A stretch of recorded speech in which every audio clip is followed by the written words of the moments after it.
Your life is a consecration. It is an offering upon the altar of love. And everything that you are is immolated in that offering. You are the product of that fire in every moment, of all the things that came together throughout all of time to create within this universe, out of the billions of years that led up to this moment, all of the billions of years that it took to reach you. And you're the product of time far, far greater than that, immeasurably greater. Because you're the product of all time, of all possibility, of all circumstance. You picked yourself out of infinity to be. And every person that you meet and everything that you do is arranged by the sea of causality and the unknown to produce this moment out of unknown factors. And so that sea of causality is rooted in impermanence. It's rooted in the impossible. It's rooted in the expansive, the unknowable, the infinite. There is no causality to infinity. It just is.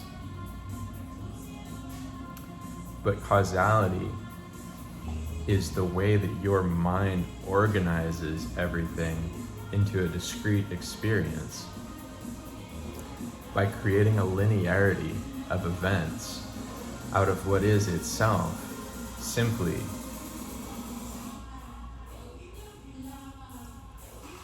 an alembic that is filled with all of the potential of everything in reality.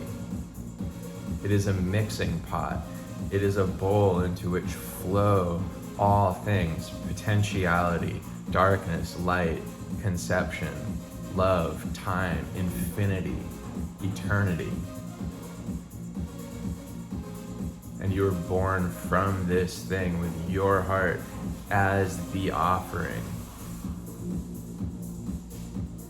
And all around you, you see that same infinite, eternal offering in countless forms, in every single person and thing and expression, in ideas themselves. Because ideas and consciousness are not separate.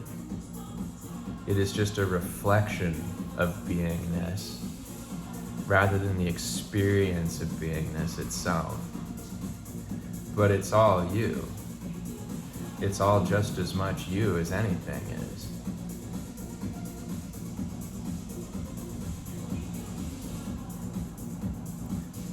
Ideas have their own form of conscious expression. They are resonant. They have a frequency of thought that they resonate with, a frequency of organization that they tune into in your brain. And by sharing these thoughts, these resonant frequencies with each other, we create harmonies or disharmonies. But fundamentally, they are harmonies that can be expressed in an illusory way as disharmonies, because the harmony of the expression of a thought or an idea is just that the other person experiences that same idea, that same thought. You enter into the world with awareness, and awareness is what allows for attention. You can only pay attention to things that you are aware of. If somebody draws your attention to something that you were never aware of before, After that point, that thing has entered into your awareness, and it now accompanies you throughout your life and everything that you do. And that is the nature of love. It is to bring into awareness that which was hidden beneath the surface, that which was veiled and was beneath the waters of life, essentially, of light, of time, of self, of the illusion of separation.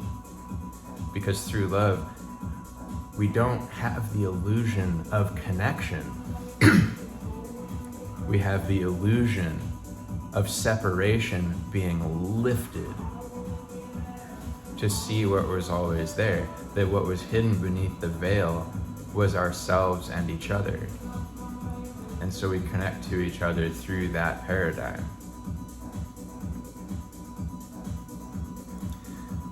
But this connection, this paradigm, because it's all an illusion, because the separation is an illusion,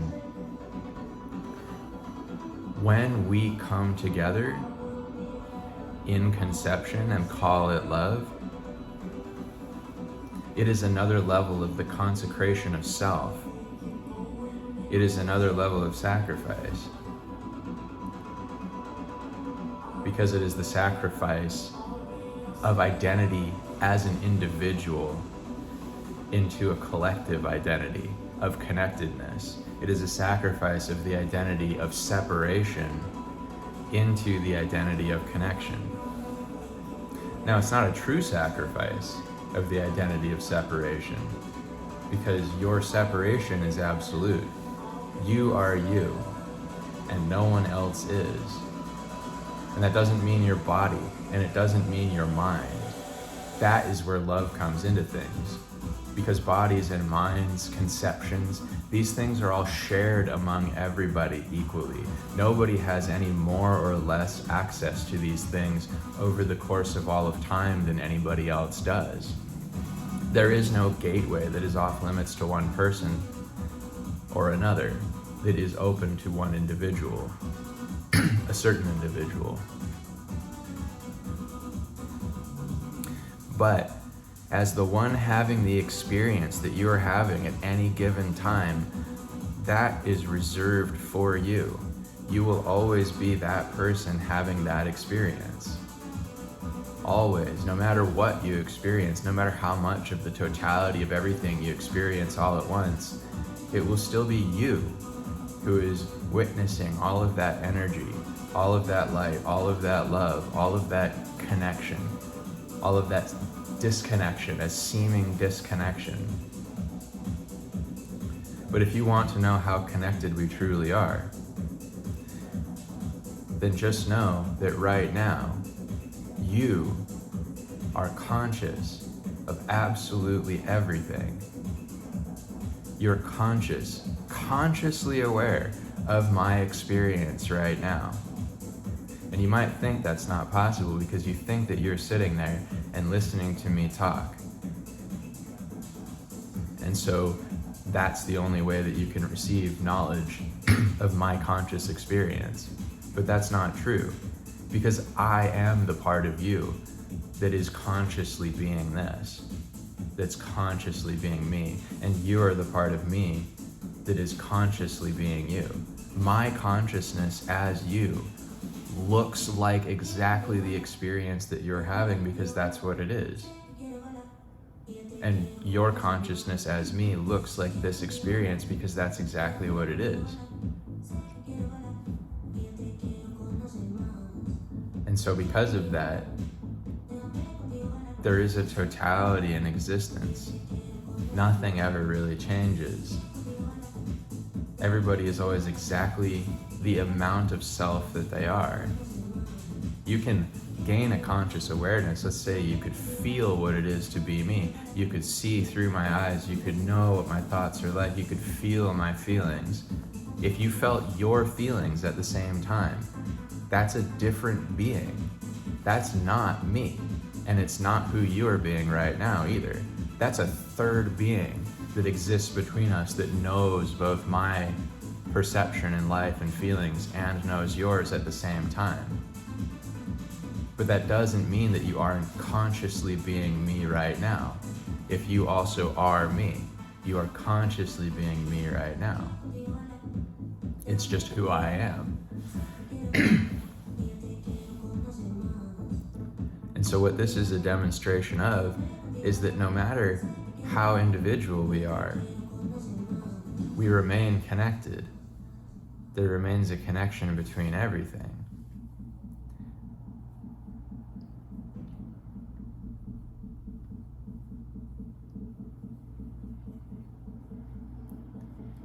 It just is what is. There's only one existence. There's only one thing that is differentiating itself from that which doesn't exist.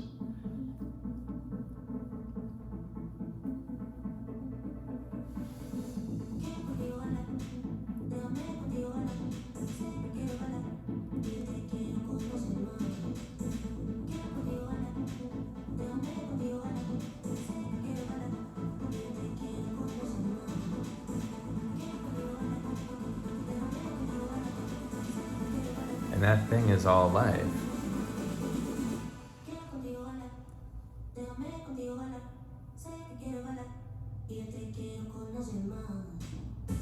It is you, it is me, it is everyone. So there can't be a separation between you and me, or anyone else. We are all connected. There is only one thing. There is only consciousness, there is only being, there is only light, there is only life, there is only fire, passion, bliss. This is bliss, no matter how it seems on the surface.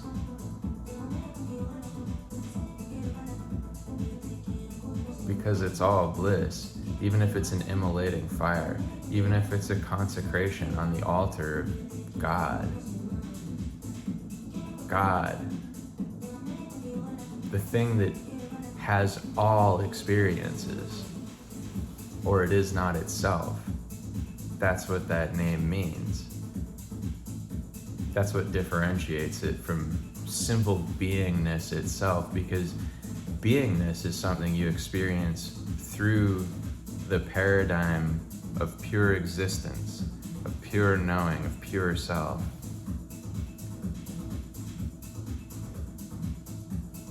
But God is being without limit, without self-limit, without the lack of will to express every energy, pass through every fire, every tribulation, every trial.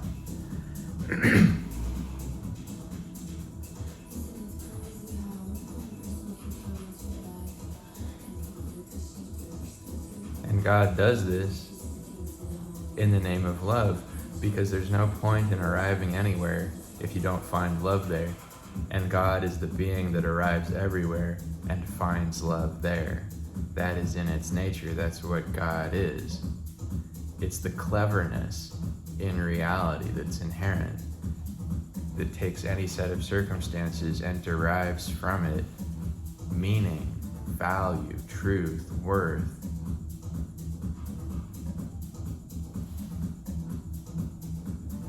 It frames it all in a conception, a paradigm of meaning, of purpose, of expression. God validates expression. God validates all life, all forms, all time, all unfoldment. Because it's all part of the same path.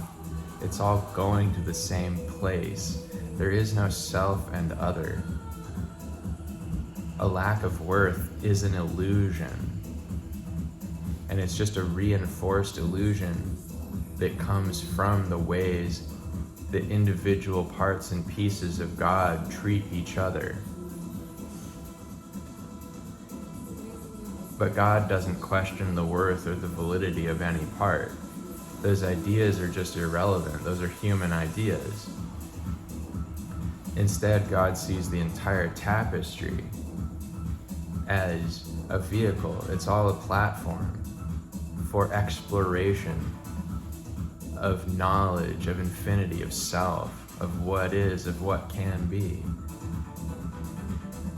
It is a journey into the mind. It's not an attempt to break free from some kind of a prison. It's an exploration. It is just a drive to see what is and what can be. And nothing has ever been done that was not done to the self. Because there is only one thing: consciousness, pushing at its own limits, delving into the fabric of possibility itself, pulling it apart, going deep within it, searching for the stars hidden in the darkness, hidden within the velvet darkness of the world, of potential. The world being mystery, the world being potential, the world being energy, life, time, love, other. And there is no other because all otherness is equal. There isn't one kind of self and another kind of self. There's just self, and they're equal. They're both existence. They're both God. They are both an individual who looks inward and says, I am. They are both a person who is having an experience, and that is all that they are. That is all that there is. It's just experience. It's just people having experiences. Doesn't matter if you're a person or an animal or a bug. If you're having an experience, you are a person having an experience in the sense that you are God existing in all the forms that God can take, with all the forms of awareness that God can have.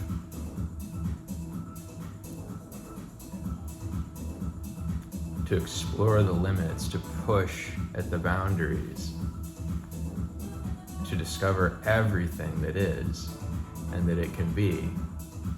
Because that's the limit of itself. That is what it means to be itself and to know itself, is to push into those limits. God would never get to be itself, its God self, without us, to strive, to express everything that we can that is true to us. God strives through us, through all of us. Every single person and thing that happens, every single challenge that is encountered, every single thing that is overcome, it all requires otherness. It all requires someone to administer the challenge. And when the challenge is administered in truth, in the truth of a heart, in the truth of a person, then it can be gained from. And since each person decides what their truth is and who they are for themselves, that means that even though they can be separate from their own truth for a time, that ephemeral truth that they are passing through, that shadow of illusion that they call self, that is darkness, that is their own light captured in darkness, is its own form of truth, and it is the administer of a test, of a challenge. It's putting the brakes and the limits on God to help God to exceed those limits, to go beyond what otherwise would have been if there was peace alone, even though there is always peace, because it's all God, it's all you, forever.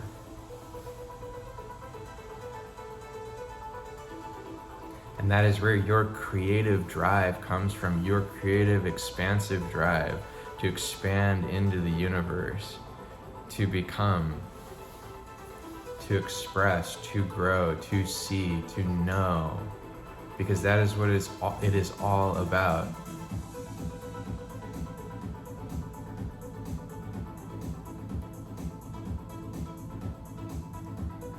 It is just about expansion. The expansion of understanding. It is about that drive scientifically to see beyond the veil. Because if you are eternity and infinity forever, and there's more of it, the curiosity is indescribable. The desire to know what lies beyond that veil is so compelling. It's beyond anything. It's beyond any fire of life that we know, any pleasure, any joy, any satisfaction. The curiosity is indescribable when you really understand that the more you know, the more there is to know, and how mind-blowing that is. It's world-altering. It changes everything. It changes your perspective on everything. It changes your perception of everything. Because you see how expansive all of this is. You see how unlimited it is, and that it is you. And so if you're exploring yourself, if you're going into your depths, you're discovering this mystery of beingness itself. The deeper you go, no matter how much pain, no matter how much misery you pass through on that journey, when you come out the other side, you will still want to know more, eventually. Even if for a time you have to stop and say, I need to sit upon some island of beingness. I give up, I've gone too deep into the mystery, it has subdued me. At some point, you will want to know, and you will come back and you will try again.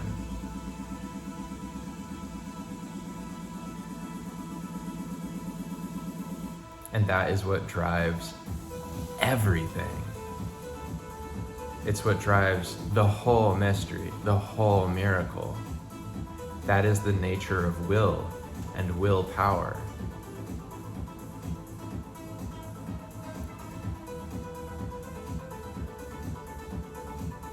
This is why there are no rules in existence.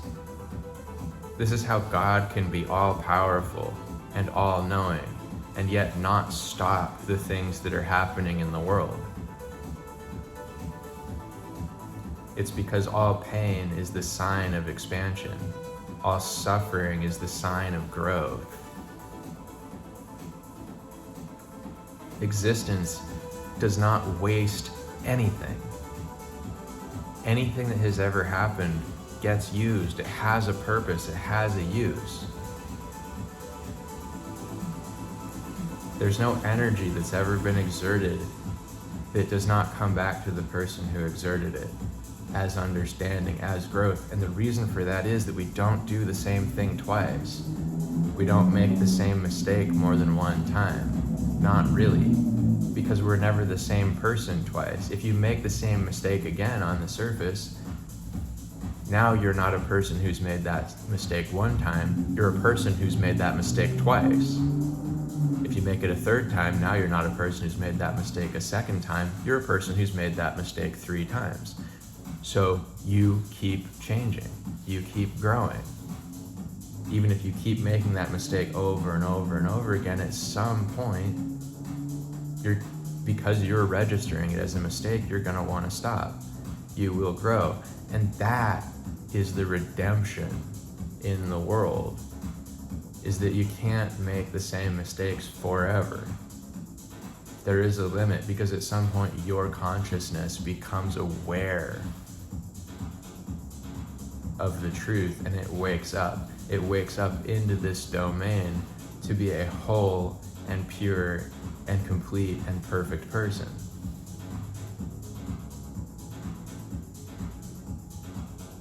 Which is to be somebody who is working with a full set of understanding and is responding to those understandings in a rational way. And rationality means not undermining your own trajectory as a being of love through the universe. Because what love is it's to give love and it's to receive love.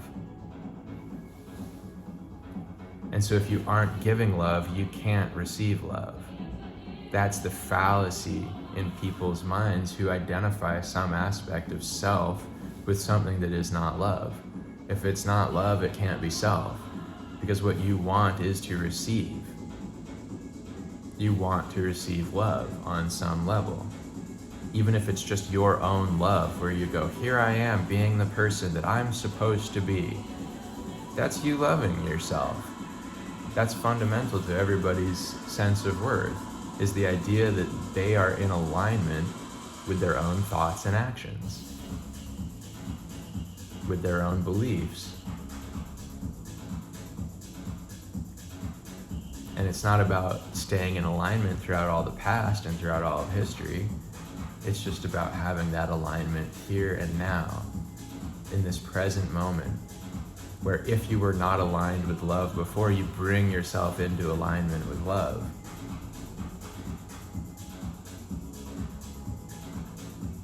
Because why wouldn't you? There's no reason not to. And that is the grace in reality, is that you can always come back to love. The moment you become conscious of it, you can come back to it. You will not become conscious of it a moment sooner. Existence would not take away from you your unconsciousness that you live in the domain of love before you were ready. Because you're the one who realizes it. And when you realize that you are love and can act from love, that's how you free yourself from suffering. That's how you free yourself from the cycles and the oppression. Because you've stopped equating yourself with something that is selfish. And you've started equating yourself with the understanding that all anybody really wants is love, and the only way you get love is by giving it. That's the paradox. That's the way that that system works, in a way that is antithetical to the human systems, where if you give something, you lose it. But the truth is, you never gave anything that you could lose, because everything you gave was a reflection of the love within you. And that love didn't disappear from you. In fact, it even became stronger. And that's how strong God is. That's how strong love is. That even as everything is taken from us, you only become greater in the grand scheme of things, in the deeper understanding of yourself and who you are, in that sacrament of your heart that is placed upon the altar of divinity with the name love.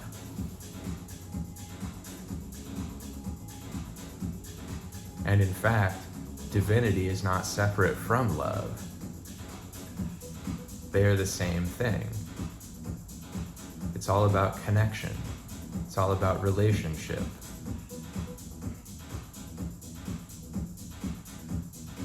Divinity is expansion. You expand through love. Because if it's love of self and love of other,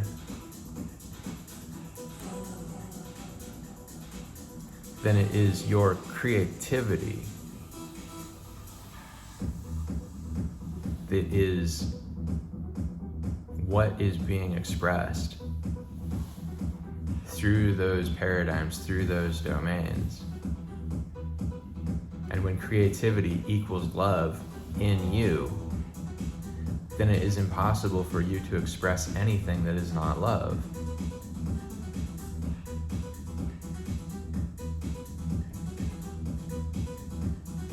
And creativity also joins all of these domains together, because you can express creativity, perfect, absolute creativity, total love, by yourself, in a vacuum, in a void, in an emptiness.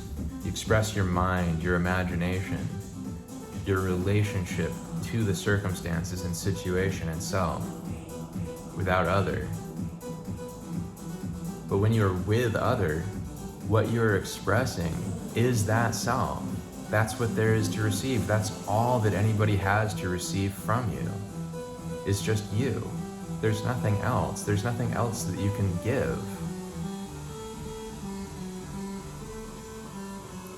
And so to connect to the purity of that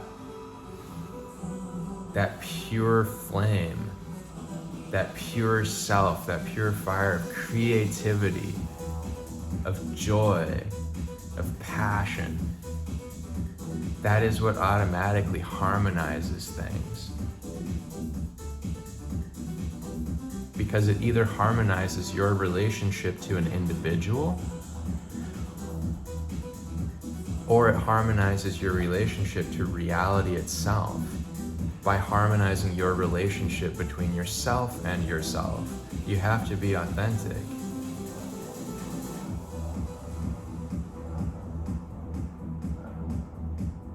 That's the key to all of it, is to stay in touch with your passion, with your fire,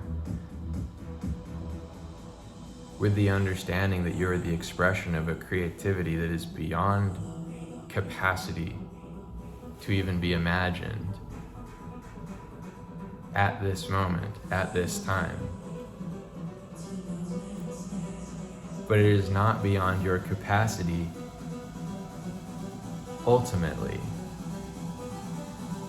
because you are part of the creativity of God, being as creative as it can, to express itself and expand into all of the things that it can be, which means you're riding that like a wave, higher and higher and higher.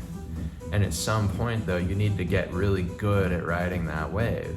You have to be an extremely good surfer.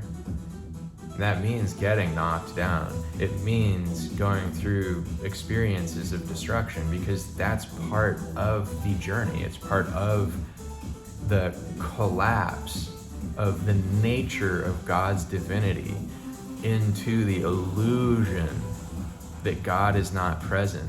Because when people think God is not with me, it's not even the idea that there is some God watching over them to be with them.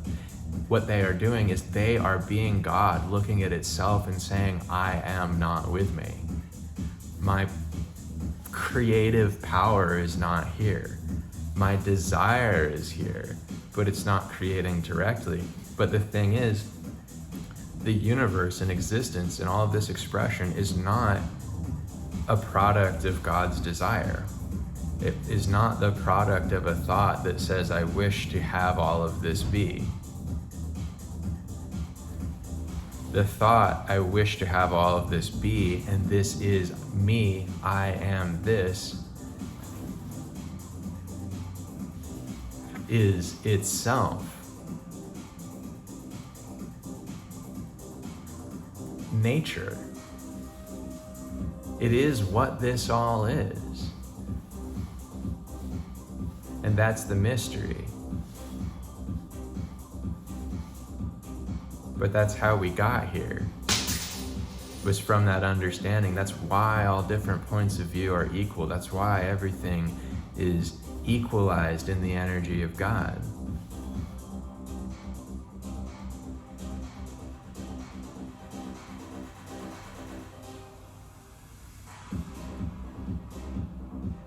conception and reality don't have an ordering to them.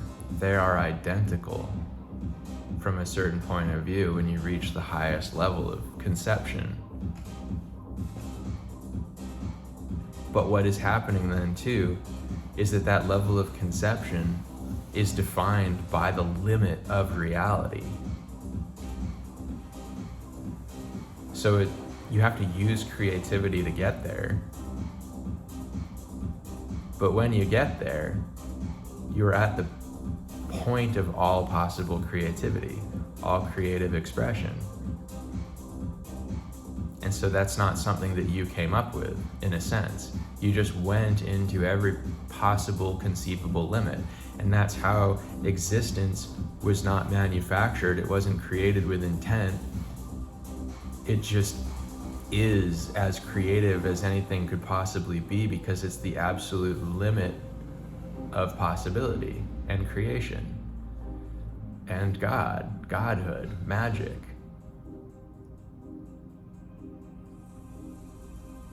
So you could say it's the most creative thing ever. It's so creative, it didn't even have to do anything to be that creative, because it's just an expression of all possibility and all limits. And you are an expression of that same thing. And that's why everyone born within creation has the mystery within them.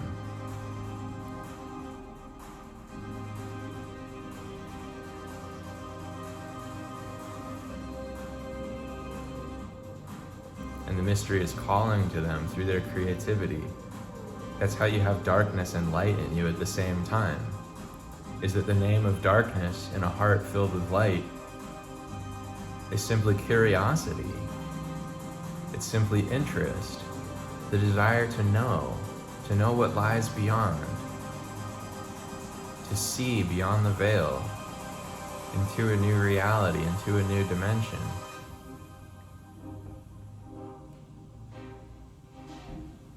And you are the one that crosses that veil and arrives in the new world of understanding and light and life and time, and understands the nature of these things and what they are in a brand new way.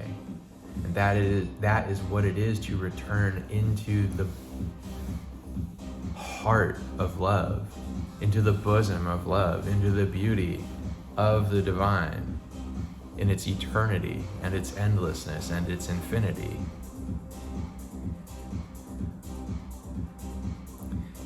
That is what it is to know completely the space where you have been standing, the island that you arrived upon in the tumultuous, chaotic sea of everything and reality that is not truly a chaos, but is a chaos where it meets you in a place and time, where at every given moment you have a tremendous reservoir of understandings that you don't even realize that you have. If you could see through the eyes, truly see through the eyes of another individual, you would be stunned by everything that they are aware of that is not in your awareness. And they would feel the same way if they could see through your eyes. Because what you would be realizing is everything that you know, that you don't even realize that you know. Everything that makes up your unconscious mind. Every feeling that you have that other people don't feel, but feelings that you aren't even necessarily aware of because you're so used to them. If you could suddenly come into awareness of all the feelings and energies on the planet, it would be overwhelming. You'd feel destroyed. It would be like getting hit by a tidal wave. It just obliterated you with everybody's hearts, their feelings, their truths.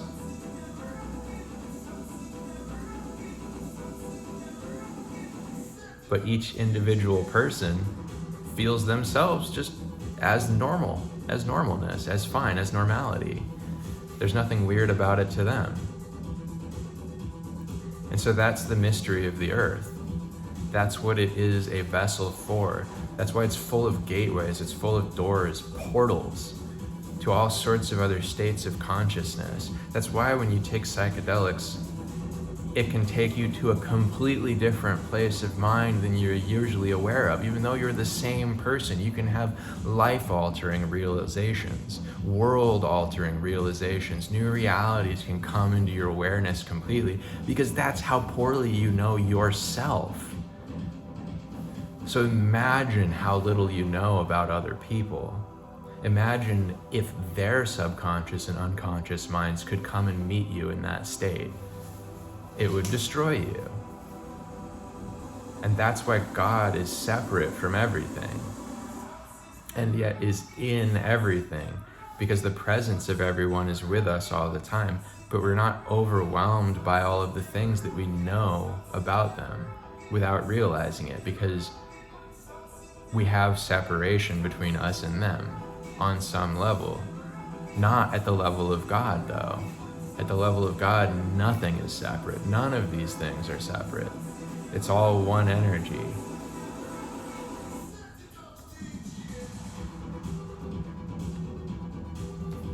And so as you go deeper and deeper into reality, as you go deeper and deeper into self, you do it through the avenue of each character you can play on the stage of life. But it is all a play. It is all a stage. We are wearing masks that are put over God, so that one day God realizes the mask is there, takes it off, and goes, I was God the whole time. But doesn't happen to something separate from you, because there is only experience itself. There is only you. So it has to happen to you. And that's why individuals are staggered throughout time, seemingly as different beings. But they are not. They're not different. Because all they are is just which mask is being worn by God. God is the one that puts the mask on its face. Each of us does that, though. We all put on a mask, and then we call that thing self. The part of us that puts the mask on, or is wearing the mask, is God. There's nothing else for it to be. It's just what it is. It's just everything. It's just everywhere. It's just everyone. We are all the same being, existing in a sea of its own selfhood as otherness. Otherness is a fundamental core part of this thing, of this being, but it's one machine. If it weren't, we couldn't interact with each other, because we would be too different. There would be no means of connection. We wouldn't even be in the same space. We wouldn't be in the same reality. We all exist in existence itself, in the paradigm and the domain of existence. There's nothing that escapes that. Everything is in that domain. Everything wakes up. Everything is alive. And waking up is just growing in understanding. That's all that it is.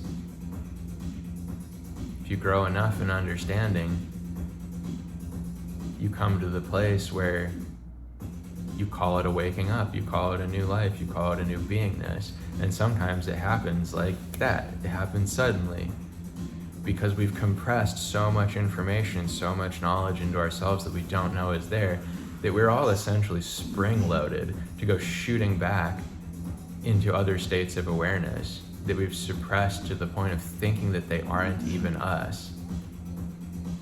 But that's the truth that is in you, calling to you through your conscience, through your spirit, through your sense of what reality is. So if you know you're being a hypocrite, it's that voice that's telling you that, because it's your connection to truth itself. And when you go through these transformational processes of coming back into alignment with what is true, and you let go of the idea that you must hold on to some hypocritical reality or a paradigm of thought or feeling, then you wake up and you realize that that hypocrisy was the mask. It was one of the masks, but it was the least real mask. It was truly imaginary, as it had always been. But in that sense, all we are is imaginary. All we are is masks on the face of God. None of this is real. None of the love, none of the joy, none of the pleasure. It's all an illusion because it's all separation from God.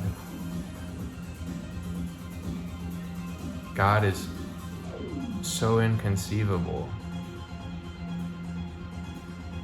so beyond any kind of human meaning.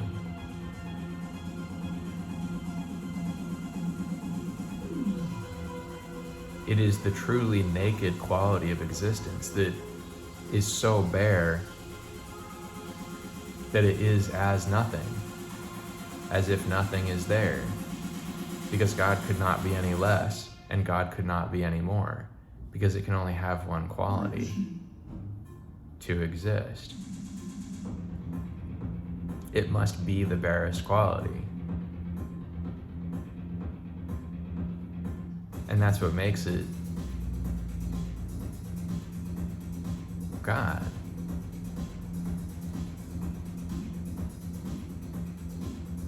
And that's what means that God is always with you and with everyone and is in everything and everyone, is because it is such a bare, essential quality. But that is also the mystery, is that that bare, essential quality contains not only you and me as love and light and peace and creativity and joy, but it contains every expression of darkness and light, madness and chaos, pain, infinity and eternity, all of it, without containing any of it, because all of it is just masks placed on the face that is not a face of God. And it's the face that you're staring into right now in your own mind, in your own heart. Everyone looks at it, everyone sees it, they just don't know. There is nothing else to see. But we see the mask because that is what is apparent to us. That is what is in our awareness. We are aware only of the mask, but we are capable of perceiving the face of God. So capable of it, we just don't know that we're doing it all the time. And because we do it all the time, we don't know how to tell that we're doing it, and that that's who we are. And that that's the goal and that's the purpose, which is what's so funny about goals and purposes, is that all you have a goal to do is just to reveal to yourself what is. There's nothing to attain. There's nothing to reach for. There's no one to be or become that you are not already. There is just an awareness to create. An awareness that you already have, but just don't understand. It's like you're in the ocean and there's no air above the water and you're wondering what water is. That's God. It's everywhere. It's everything. It's the connectedness between all things. It's the life force. It's love. And the illusion of disconnection is just an illusion. And that's what creates suffering. That's what creates pain.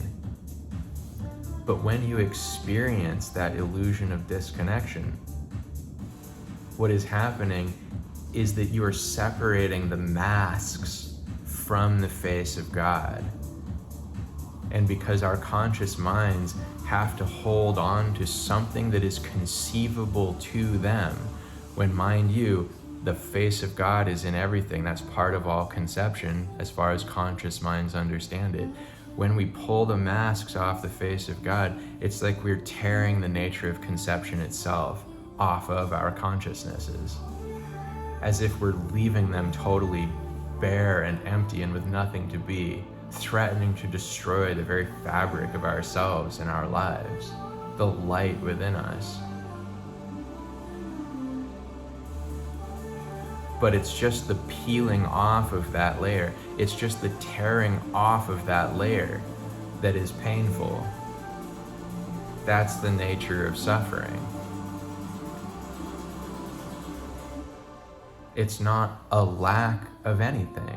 It's not something that we don't have. We don't suffer because we don't have a home or a partner, a spouse, a friend, because we don't have the adulation of people, because we don't have a good mind or a body that works correctly. We don't suffer because of the way that people see us. We suffer because every single one of these things is what it looks like when you pull the mask off of the face of God and you try to just touch that thing that is existence itself, that is God itself. You bring yourself closer to it because all consciousness is identification with form, and God is formless. And so you're tearing apart the form of yourself, and consciousness is conception. So to the mind, it doesn't really matter whether I say, this is me, I am this body, this is who I am, or if I say, I love that woman over there. My body, this body, is the same degree of a part of me as she is. Which is to say that neither of them are true to what is really truly me, which is God.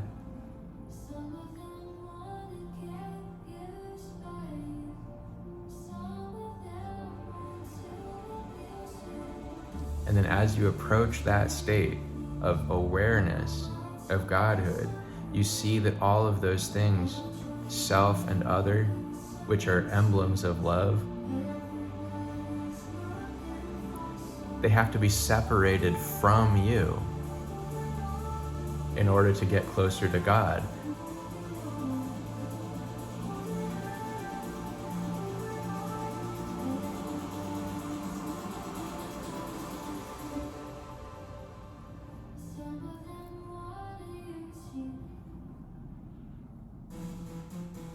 You have to peel it all away.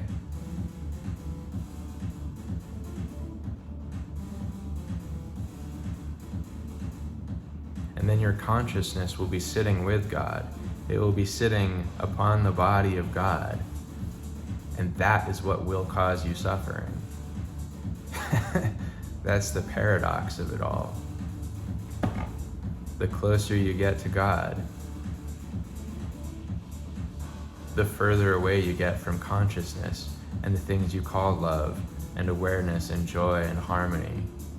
And so what happens is that all suffering happens to you the closer you get to God. And it's getting closer to God that is causing it in that way and on that level.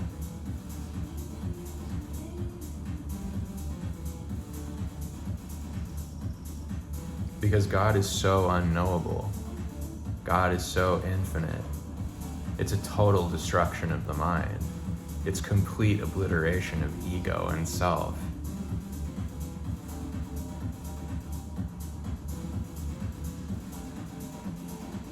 Everything you've identified with, all things that were pleasurable to you up to this point, have to be removed. And to you, the distancing from pleasures is their destruction. It's the destruction of those things. Whether you just stop seeing someone you love, or if they die, to the mind, it's the same thing at this level. It's just that that thing is not with you anymore. It's become disconnected from you. You can know that death is real, but that doesn't mean that that's true. All it means is that that person has left your sphere of influence. They're not in it. They might still exist.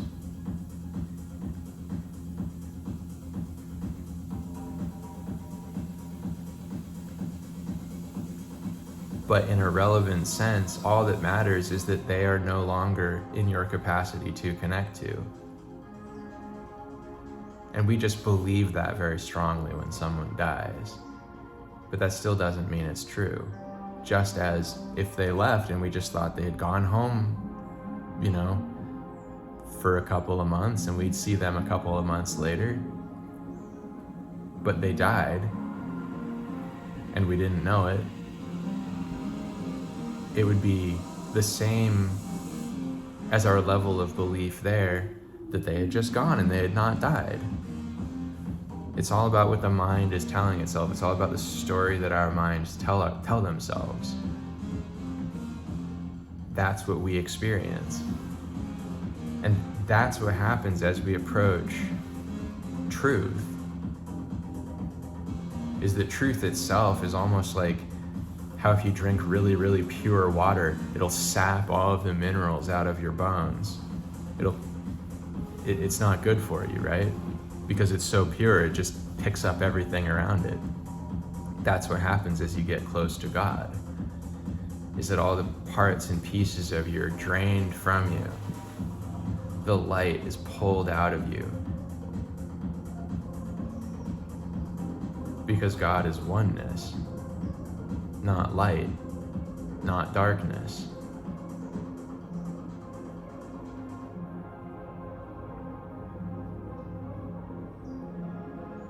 And what oneness means is that what we call light and what we call darkness, what we call these antithetical things, are on some level the same thing.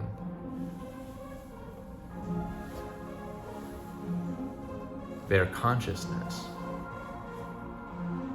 Consciousness in a way that is antithetical to itself because it's also unconsciousness. It's also dreaming.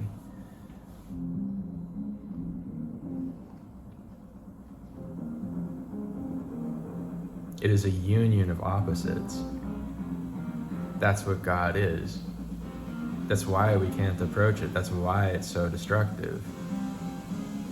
Because we can't think in terms of opposites. We think in terms of quantized, discrete realities and ideas. Things that are self-evident and conceivable. God is not. God is beyond that. That's what Jesus tells us in the Bible, in the Apocryphon of John, that God has no rulers above it. Space and time do not even rule over God.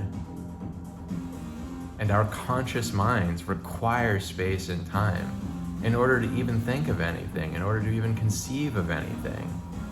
How can change exist without space and time? God is the answer to that question. But that answer is hidden so deep in the mystery, in such a secluded part of the miracle, that to go toward it means invoking every single phantasm of the mind, every shadow, every single possible evolution of thought and light and darkness and everything that can be. You have to open Pandora's box. That's what that mythological story is symbolic of. It is the journey into God, into the depths, into the darkness, into the deepest parts of the divine. And so what this shows us is that paradoxically, the most profound aspects of divinity are entered in through the most abhorrent, through the most sordid,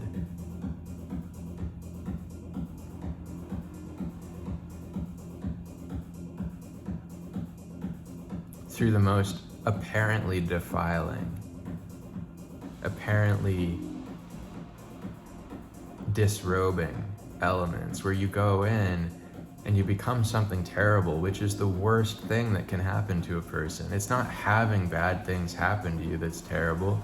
It's being a terrible person. And that's what terrible people don't realize, is that the worst thing about their lives is being them. It's that they're not making a better choice. They're not acting from love. That's the worst part of their life. Because when you act from love, you receive love, whether from the people in front of you or from the universe, but they think their only relationship is to the world in front of them. They can't see that they are connected to the universe as well. And so they think if they act from fear and aggression, that they get the love that they want. They get money, they get admiration, or they have control and power. And they equate these things to a glorification of their self, which they call love, but it's a glorification of ego, the idea of them being in power and being in control. But if they began to act truly from love, they would begin with accounting for themselves and their actions and everything they have done and everything that they have caused in the world. And they would seek to reconcile that, at least within themselves. And in doing so, what they would find is that then that love would come back to them, even if it didn't come back through the people in front of them. It would come from the universe because they had realigned themselves with truth, and they'd let go of fear.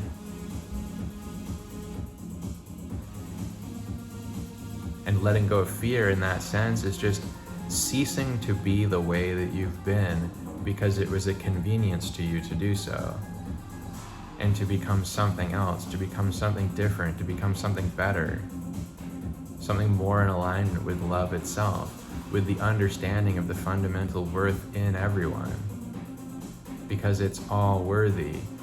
And where the worthiness of an individual begins as a worthiness to exist, it extends into a worthiness to feel as you feel, and then that extends into a worthiness to think as you think. All of it is worthy, but the thoughts themselves are not worthy. The feelings themselves are not worthy. The existence itself is not worthy.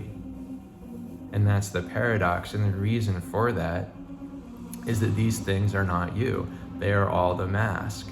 They are all the mask of God. You don't need to have love itself be worthy in order to have love be worthy to you. So you engage with love because it's worthy to you. You're the one who gives it that worth. You're the one who gives it that meaning and that value.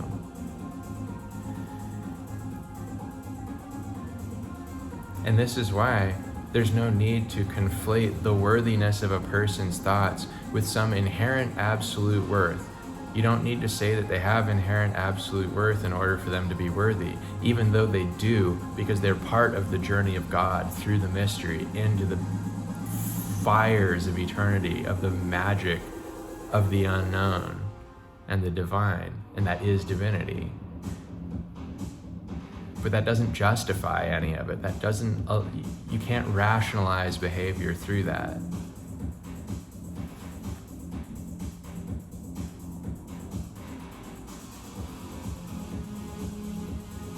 And so thoughts themselves,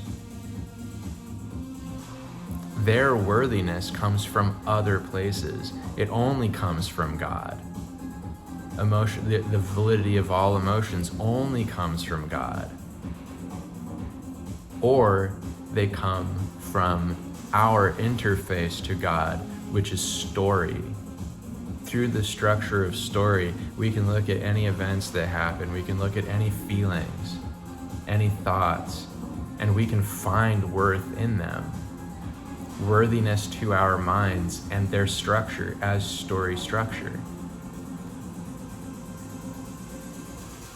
So if we can incorporate thoughts into our thought structure as story in a way that we find gratifying, that automatically gives them validity. It automatically gives them worth in the sense of being worthy of existence.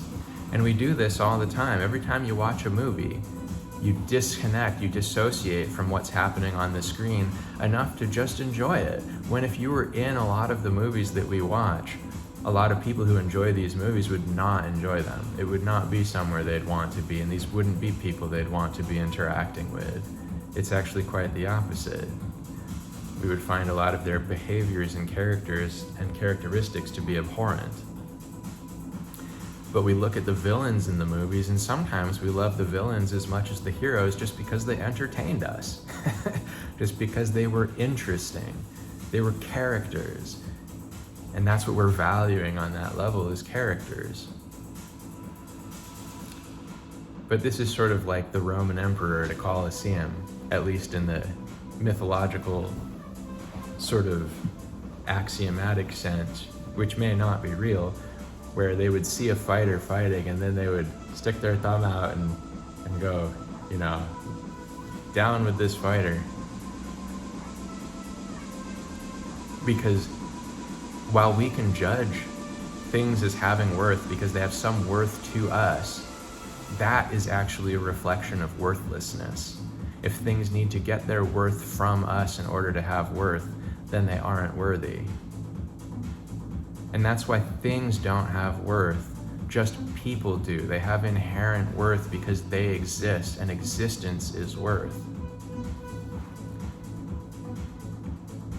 Everything else gets its worth on loan. Ideas get their worth on loan from people who find those ideas to have worth at certain times, in certain states, and in certain ways.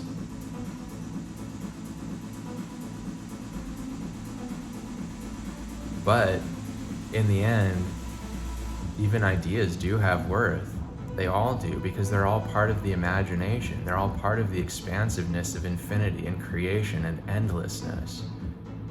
And it wouldn't be as endless as it is without every idea, without every person, without every permutation, without every iteration of every thought and every feeling and every story.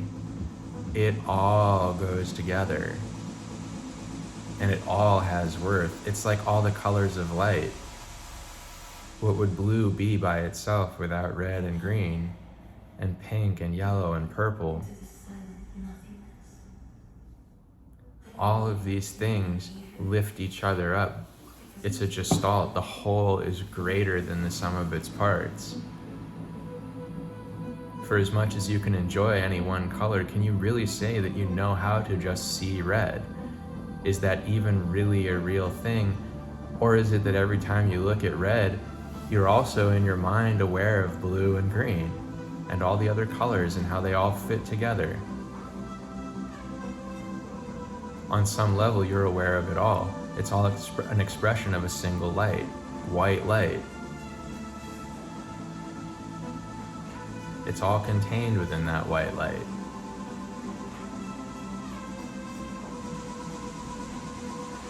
And that's what God is. God is the white light that splits into everything. But God is greater than that, and higher than that, and more than that. And because God is also darkness, and God is also nothing. God is also none of that. And that's how mysterious God is. That's how powerful God is that God is so powerful that God is in everything and everyone and everywhere and doesn't interfere with any of it. Because it's all of it. It's pure existence. In a way that doesn't contradict or override any part of it, while contradicting and overriding every single part of it. Because none of it is real. This is not reality compared to God.